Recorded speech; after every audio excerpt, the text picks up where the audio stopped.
자, 어제요. 저한테 이제 댓글로 숙골들이 몰려와가 하는 가장 많은 이야기가 김문수가 41% 얻었으면 김문수니까 한 거지. 엄청나게 안 좋은 분위기에서 선전한 거다. 그 배경에는 이전에 박근혜 탄핵 이후에 홍준표가 25% 미만 얻은 것과 비교하는 그런 것들이 있는 것 같아요. 그런데 그때는 박 정권이 저항을 포기하면서 사실상으로 초반부터 원사이드한 분위기가 형성됐지만은 이번에는 탄핵을 둘러싼 엄청난 저항들이 형성되면서 그때와 이번을 같이 연결하는 것은 옳지 않다. 또 그때는 안철수라고 막판까지 2등으로 있다가 마지막에 개표하니까 3등으로 처진 강력한 후보가 있었지만은 이번에 이준석은 안철수와 비교하면 훨씬 떨어진다. 그래서 그때와 지금을 비교하는 것은 웃기는 이야기다.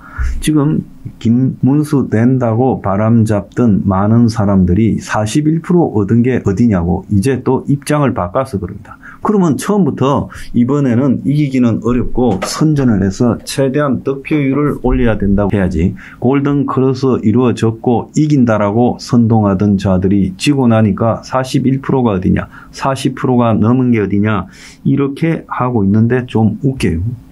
또 다른 한편으로는 자 부정선거 때문에 졌다고 떠드는 사람이 많아요. 그러면서 부정선거의 원흉이 사전투표에 있었다.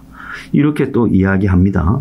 그런데 김문수가 선관위에 내가 잘 단속했고 사전투표하라고 하고 자기도 사전투표했어요. 그러면 김문수가 사전투표하는 부분을 막든가 김문수 때문에 졌다 하든가 해야죠. 김문수가 부정선거에 귀담아 듣지 않고 고집을 피워서 부정선거가 일어났다. 김문수 책임이다 해야 되는 거.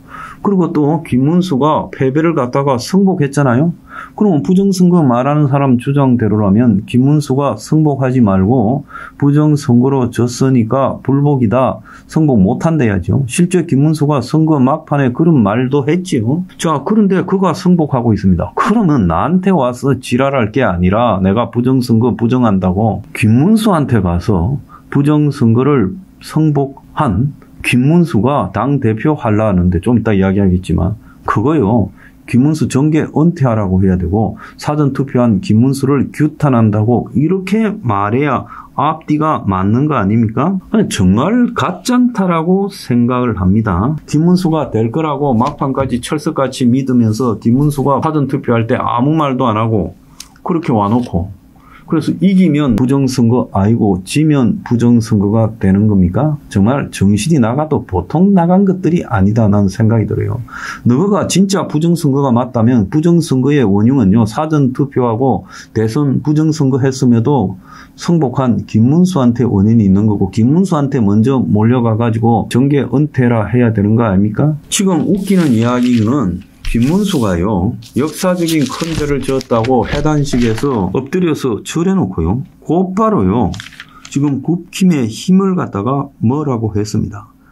대선 패배는 우리 당이 민주주의에 대한 기본적인 이해 그리고 신념, 투철한 사명이 없었기 때문이다. 그게 바로 계엄이라는 상상할 수 없는 일로 일어났다. 그러면서 우리 당이 계엄했던 대통령을 뽑았고 대통령의 뜻이 일방적으로 당에 관철된 것에 대해서 깊은 자성이 필요하다고 본다. 자기도요 윤석열 밑에 장관하면서 그 모든 것을요 다 그냥 지켜보고 직언 한마디 안 한 사람 아닙니까? 안 그래요? 그리고 이번에 출마한 보수 후보들 중에 가장 윤석열을 많이 옹호한 사람 아닙니까? 그런 사람이 대선에 가서 참패해서 역사적으로 큰 죄를 지었다고 절해놓고 일어나자마자 이딴 일을 하면서 패장이 오히려 당을 나무라고 있는 거예요. 그리고 당내 민주주의가 무너졌다. 우리가 어떤 사람을 당대표로 뽑느냐, 어떤 사람을 공직 후보자로 뽑느냐라는 민주주의가 사라졌고 그래서 깊은 성찰과 계획이 필요하다. 이게요, 똥싼 놈이 큰 소리 치는 꼬라지를 하고 있어요. 그러자 말자 국민의힘의 중진 의원, 탄기호 의원이라고 합니다. 김 대표가 자기 당대표로 적임자다.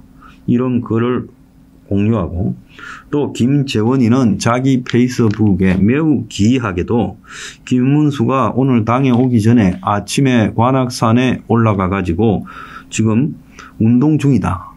이런 사진을 올렸어요. 턱걸이하는 사진, 그리고 고무줄을 당기는 사진, 이런 것들을 올렸어요.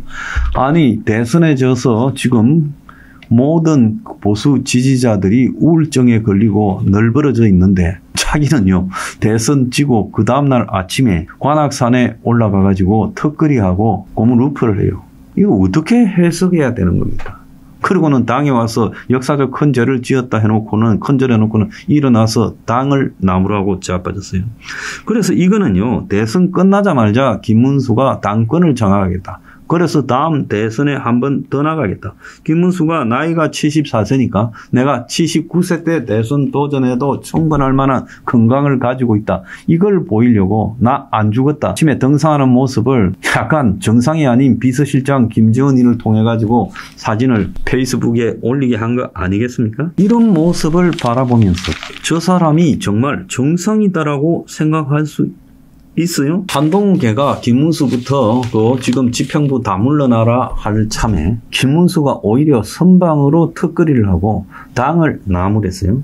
그래서 이제 어제부터 반성을 해야 되고 백서를 만들어야 되고 거기에 관련된 모든 사람이 다 사퇴해야 되고 당 해산 등을 고려한 진지한 자기 반성이 전제되어야 될 건데 어제 당장 대선 지고 당권 싸움이 터졌습니다.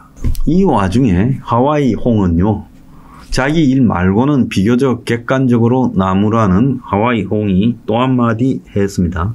국민의힘을 향해서 이념도 없고 보수를 사칭한 사이비 레밍, 즉 쥐떼 같은 집단이다. 사익만 추구하는 이익 집단에 불과하다. 그 당은 이제 회생하기 어려울 정도로 뼛속까지 썩어 문드러졌다. 나를 탓하지 말고 그나마 남아있는 보수 회생의 불시인 이준석을 탓하지 마라. 이거는요, 이준석이하고 합쳤으면 근소하게 이겼을 건데 이준석이가 단일화 하지 않아서 졌다고 이준석이를 나무랍니다. 그래 41% 얻어서 떨어진 거를 갖다가요, 김문수니까 이만큼 얻었다. 저거 이겼다 하던 놈이 지고 나니까 김문수가니까 이만큼 얻었다. 부정선거다고 하고 그 다음날부터 턱걸이하고 당권 장악하겠다고 하고. 자, 그러니까 홍준표가 이준석이 때문에 진 게 아니라 너가 잘못했기 때문에 진 것이다 말한 거죠. 이준석이하고 단일화한다고 이준석 표가요 절반이나 김문수한테 갔겠습니까? 그래서 모두 니들 자업자득이고 곧 아이스에이지, 즉 빙하기가 올 건데 혹독한 시간을 겪어야 된다.